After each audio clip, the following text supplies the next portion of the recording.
Alors bonjour tout le monde, Joël Laurier, maire de la municipalité de Saint-Donat, jeudi 13 avril 2023. Alors je fais écho dans cette capsule-ci et je m'adresse principalement à ceux qui utilisent le réseau d'égouts dans le village. Les conseils s'adressent peut-être aussi qui ont leur propre système d'égouts sanitaires.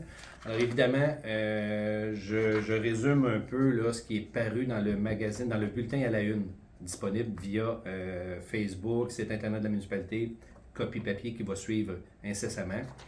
Alors, vous comprendrez qu'on a certaines problématiques avec ce qu'on retrouve dans le réseau d'égouts. L'accumulation de lingettes humides dites biodégradables et de guenilles qui causent de bris à la station de pompage. On doit évidemment effectuer plusieurs opérations d'urgence afin d'éviter des interruptions de service. Alors, vous comprendrez que ce n'est pas parce qu'on pèse sur la chasse d'eau pour les utilisateurs dans le village que c'est terminé. Alors, évidemment, il y a un processus qui se fait par la suite et vous savez qu'on demande votre aide parce que c'est pas seulement que les installations de la municipalité qui peuvent être endommagées, mais les vôtres aussi. Hein, des fois, ça peut être bouché. Et là, je vous donne une liste de ce qu'on retrouve, là, que normalement, on ne devrait pas retrouver dans le réseau d'égouts de la municipalité, là, dans les toilettes des citoyennes et citoyens. Lingettes textiles, même si ça se dit biodégradable, là, ça ne va pas dans les toilettes, ça va aux déchets. En passant, même le bois est biodégradable, mais on ne met pas de bois dans les toilettes, évidemment.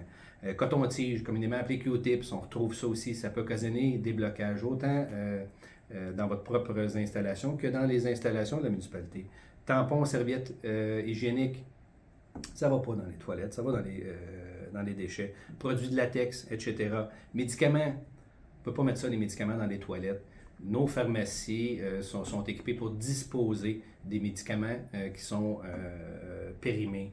Peinture, ça va à l'éco-centre. La peinture, ça va vraiment à l'éco-centre, s'il vous plaît. Litière pour chat, ça va pas dans les toilettes non plus. Alors évidemment, on demande la collaboration de l'ensemble des usagers du réseau, d'égouts de la municipalité, parce que plus que de bris, plus que ça coûte cher, puis évidemment, on veut limiter. On veut limiter ça. Alors, s'il vous plaît, collaboration de l'ensemble des citoyennes et citoyens qui utilisent le réseau d'égouts de la municipalité. On demande votre aide. Merci tout le monde.